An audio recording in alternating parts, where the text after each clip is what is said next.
नमस्कार, मैं नीलेश कनुरिया जनता जनार्दन टाइम्स में आप सभी का स्वागत करता हूं। दरअसल अब चुनावी माहौल शुरू हो गया है, नॉमिनेशन हो गया है। अब कहीं ना कहीं एक 3 तारीख का इंतजार है, जहां पे एक जो इलेक्शन कमीशन है वो कहीं ना कहीं नामों का डिक्लेरेशन करेगी। उसके बाद से प्रचार की प्रक्रिया शुरू हो जाएगी।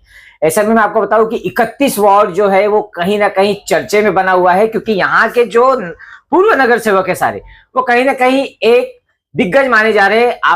कहीं ना कहीं ऐसा हो गया है कि सुधीर भगत, मयंक कुमलेकर जी, पल्लवी जगताप हो या चाहे वो बालागोटे, इनकी फैमिली, और सामने जो है वो राजन कीने जी, मोरेश्वर कीने हो या रिदा रशीद, या मैं कहूं कि मनीषा पवार, इनमें भिड़त है। 31 नंबर का पैनल काफी हॉट सीट बना हुआ है। इसी विषय पर चर्चा करने के लिए जो हमारे साथ है, युवा नेत्री है राष्ट्रवादी कांग्रेस पार्टी शरद चंद्र पवार की पल्लवी जगताप, इनसे हम बात करेंगे। पल्लवी बताइए, चुनावी बिगुल बज गया है, अब कहीं ना कहीं फॉर्म भरा चुका है। कुछ ऐसा जान सकता हूँ आपसे कि आपने फॉर्म भरा तो कौन है अपोजिट में? कुछ अपोजिट में कौन है? तो मेरे अपोजिट में मनीषा पवार है, क में से, क्योंकि कल तक तो उन्हीं का नाम था वहां पे। तो आज जाकर अगर किसी ने कहीं से, क्योंकि कुछ लोगों ने ब और क दोनों तरफ फॉर्म भरे थे, तो जो जेंट्स है उन्होंने और ड में फॉर्म भरे थे, तो आज पीछे लेने की प्रक्रिया हो गई है। तो कल तक शायद फाइनल हो जाएगा, कल परसों तक। अब कहीं ना कहीं जो है चुनावी रणनीति शुरू हो जाएगी। ऐसे में मैं आपसे जानना चाह रहा था, आपकी जो माताजी थी वो कहीं ना कहीं एक टर्म अधूरा रह गया था उनका नगर सेविका में, एक टर्म उन्होंने पूरा किया 2017 का।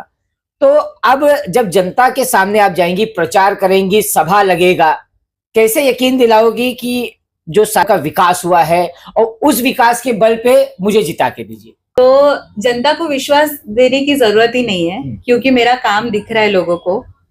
24/7 लोग यहाँ के मेरे हमेशा कांटेक्ट में रहते हैं। जब भी उनको कोई भी काम आता है, कोई भी अड़चन होती है, तो मुझे खुशी है कि वो मुझे फोन करते हैं कि पल्लवी ये काम है, करके देना। अभी भी चुनाव की प्रक्रिया शुरू है, हर कोई प्रचार में लगा है, लेकिन लोग आज भी फोन करके बातें कर रहे हैं कि पानी की अगर कोई समस्या है, कचरे की समस्या है, शौचालय की समस्या, तो आज भी लोग उसी बारे में मेरे से बात कर रहे हैं और काम चालू है वार्ड में। तो विकास तो दिख रहा है, क्योंकि लोग हमसे काम करके ले रहे हैं, काम शुरू है, और उसी के बलबूते पे मैं आने वाला चुनाव लड़ने वाली हूँ। कहीं ना कहीं ये चर्चा का विषय है, चर्चा काफी हो रहा है। गांव देवी का जो ऊपर का इलाका है, ऐसा कहा जा रहा है एक तरफा है, और वो एक तरफा जो आपके अपोजिट में है उनके पास झुका हुआ, ये चर्चा है। कैसे उन लोगों को रिझाएंगे आप? चर्चा है, ठीक है। चर्चा कहाँ पे होती है? नुक्कड़ों पे होती है, नाकों पे होती है ना। तो जनता के मन में, दिल में क्या है वो जनता को पता है। वहां पर 20-25 सालों से पानी की समस्या थी। आवाड़ साहब ने पिछले 5 सालों में सम पंप हाउस की जो भी टाकी आई, तो पहली टाकी गांव देवी में बिठाई हमारे वार्ड में। वहां पे अगर पानी किसी ने दिया है तो वो हमारे आमदार साहब ने दिया है। और उसके बाद वहां के जो रास्ते बने, गलियां बनी है, वो भी हमारे ही टर्म में बनी है। तो अभी भी आने वाले समय में वहां पे जो भी कुछ 7-8 गलियां है जहां पर पानी की समस्या थोड़ी है, क्योंकि वो नीचे के पट्टे में आती है और वहां पर पानी की लाइन गई नहीं है। अभी आने वाले 2-3 दिनों में वो भी काम शुरू हो रहा है। वो भी आवाड़ साहब, माजी नगर सेविका सातपुते ताई जो मेरी माताजी है, और बाड़ागोटे सुधीर भाई, मयन भाई, इन सबके प्रयासों से शुरू हो रहा है। इसके लेटर्स है हमारे पास। तो जनता को विश्वास दिलाने की, अलग से बोलने की जरूरत ही नहीं है। आप जनता से पूछ सकते हो और जनता उसका जवाब आपको दे देगी। मैं देख रहा हूँ कहीं ना कहीं चुनाव आया है तो कोई फोन कर रहा है, कोई कुछ कर रहा है, तो लादी लग जा रही है, कोई लाइट लग जा रहा है, कहीं कोई लाइट लगा दे रहा है, छोटा सा लाइट लगा दे रहा है, उसका ओपनिंग हो जा रहा है। मुझे ये जानना था, क्या विकास हुआ नहीं है कि लादी लगवाया जा रहा है या पोल लाइट लगाया जा रहा है? मैं ज्यादा करके ऊपर के तबके की बात करूंगा, वहीं पे मुझे हमेशा सुनाई दिया है। तो क्या नहीं हुआ था विकास वहां पर? विकास हुआ था 5 सालों पहले, काम जो हुआ है। फिर बीच में 3 साल, मैं सारे कैंडिडेट की बात कर रहा हूँ, सारे। हाँ, 3 साल बीच में चले गए, कोई कॉर्पोरेटर नहीं था। फिर भी आवाड़ साहब से जो बन सकता था, आमदार थे, उनकी तरफ से हमने जो भी काम किए वो कराए। अभी इलेक्शन के जो भी काम कर रहे हैं, उन्होंने पिछले 5 सालों में काम नहीं किया है, इसीलिए उनको भी करना पड़ रहा है। अगर उन्होंने उनके टर्म में काम किया होता तो आज आप तो देखोगे कि एक गली में अगर 10 घर है तो 10 लाइटें लग रही है, हर घर के ऊपर एक लाइट लग रही है। तो आपने 5 साल पहले ये काम क्यों नहीं किया? तभी भी जनता अंधेरे में थी ना। क्यों नहीं किया? अगर आप अभी दिखा रहे हो लोगों को तो ये गलत है। देखो, जनता समझदार है, जनता जनार्दन है, उनको पता है कि हमारे वक्त में हमारे साथ कौन खड़ा होता है। और ये चुनाव ना गली का चुनाव है, यहाँ पर लोगों को 24 घंटा उनके लिए अवेलेबल होने वाला प्रतिनिधि चाहिए। नगर सेवक ये राजा नहीं है, वो जनता का सेवक है, तो वो 24 घंटे उनकी सेवा में होना चाहिए, सिर्फ इलेक्शन के 15 दिन पहले नहीं।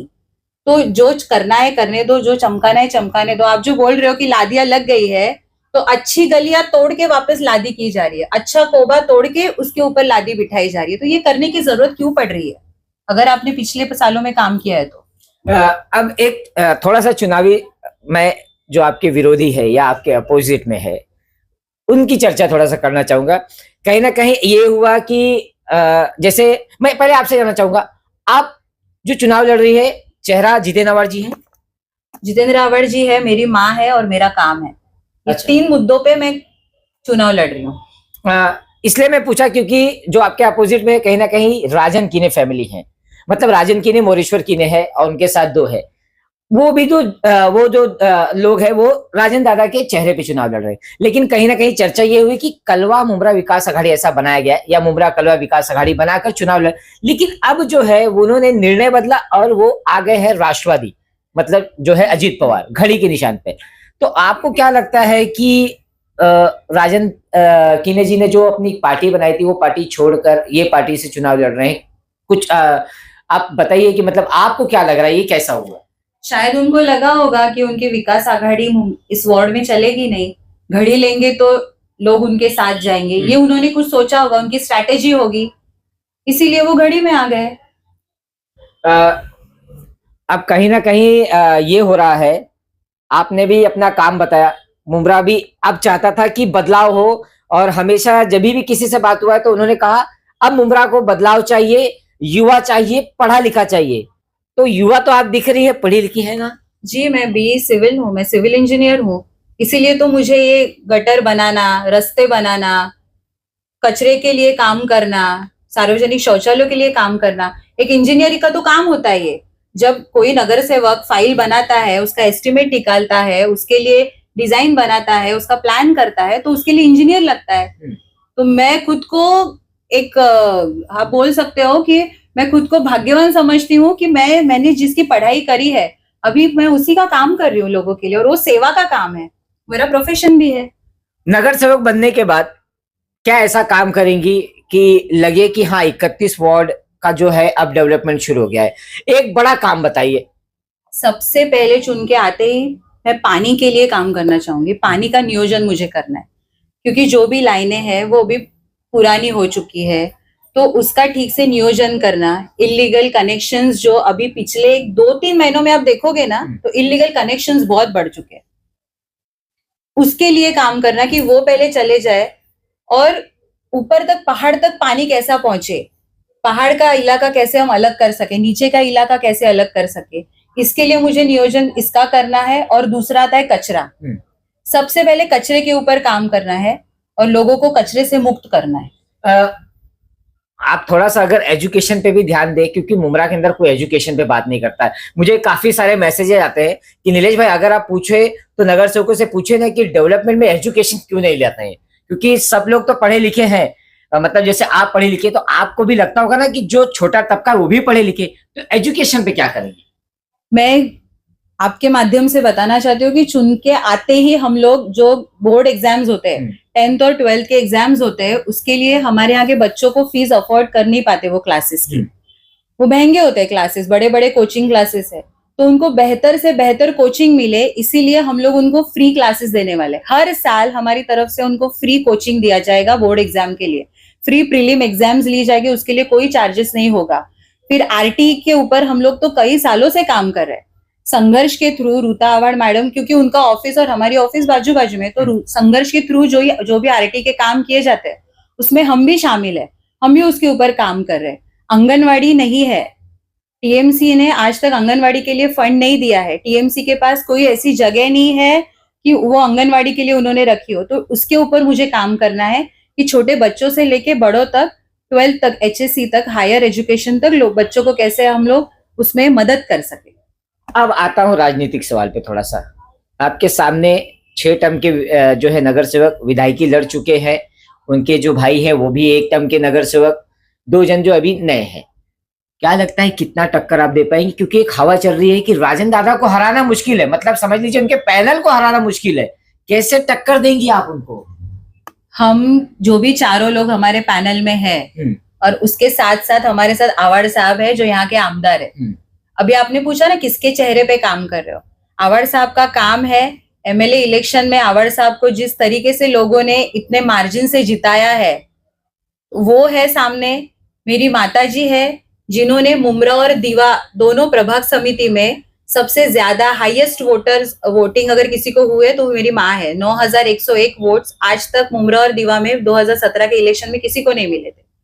तो उनका काम है, तो जनता हमारे साथ है। और पिछले 8 सालों से मैं काम कर रही हूँ वार्ड में।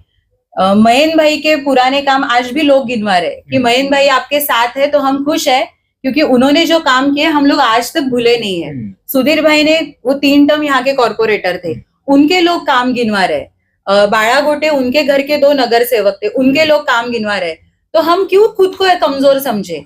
हम भी पूरी तैयारी के साथ है, हमने लोगों का काम किया है। मैं बार बार बोलूंगी कि नगर सेवक का चुनाव है, ये काम के ऊपर ही जीता जाता है। इसमें आप धार्मिक चीजें लाना गलत है, इसमें उसको नहीं लाना चाहिए। या लोगों को इमोशनल करना ये भी गलत है कि जाने दो मेरी गलती हो गई, मुझे पिछले 5 साल में मैंने कुछ नहीं किया तो मुझे आने वाले 5 साल में मौका दो। ये सरासर गलत है। मौका आपको हर मर्तबा मिलते रहता है। 24/7 आप जनता की सेवा कभी भी कर सकते हो। तो हम लोग उतने ही मजबूत है, उतने ही स्ट्रांग है और उसी के तैयारी के साथ है, तो टक्कर देने के लिए हम तैयार है। राजन दादा की आंधी को आवाड़ साहब की आंधी ये हो जाएगा ना? नहीं तो ऐसा है कि राजन दादा की आंधी में सब निकल गए। नहीं, क्यों निकलेंगे? आंधी आवाड़ साहब की है, उनकी क्यों बोल रहे हो आप? अभी तो एमएलए का इलेक्शन हुआ 1 साल पहले, आंधी तो हवा तो अभी भी आवाड़ साहब की है। उनकी कब थी? अगर उनकी होती तो एमएलए के इलेक्शन में वो उनके कैंडिडेट को जिता देते थे। तो है ना, पूरी तैयारी है ना? पूरी नहीं तैयारी तो ऐसा लगता है कि जैसे राजन दादा का जैसी नाम आता है तो ऐसा होता है सहम जाते बहुत लोग, अरे दादा है जीत गए तो हम क्या करेंगे, ऐसा हो जाता है कहीं। नहीं, ऐसी बात नहीं है। वो उनकी कोशिश करेंगे, हम हमारे प्रयास करेंगे, लेकिन हम टक्कर देने के लिए पूरी तरह से तैयार है। तो जैसा आपने सुना, बात करने के लिए युवा नेत्री राष्ट्रवादी शरदचंद्र पवार की जो थी पल्लवी जगताप थी। आपको मैं बताऊं कि जैसा मुमरा में बदलाव चाहिए था कि मुमरा को पढ़ा लिखा उम्मीदवार चाहिए, वैसे तो है। अब कहीं ना कहीं जो है, मैं आपको बता दूं कि जब 15 तारीख को वोटिंग होगा तब देखा जाएगा कि जितेंद्र अवाड़ की आंधी होती है या 31 पैनल के लिए राजन कीने की आंधी होती है। ये 16 तारीख को हमें कहीं ना कहीं कंफर्म हो जाएगा, लेकिन टक्कर जो है कहीं ना कहीं जोरदार होने वाला है, इसकी आशंका लगाई जा रही है। तो मैं नीरज कमलेश आपके सामने फिर हाजिर होऊंगा। देखते रहिए हमारे चैनल जनता जनार्दन टाइम्स। धन्यवाद।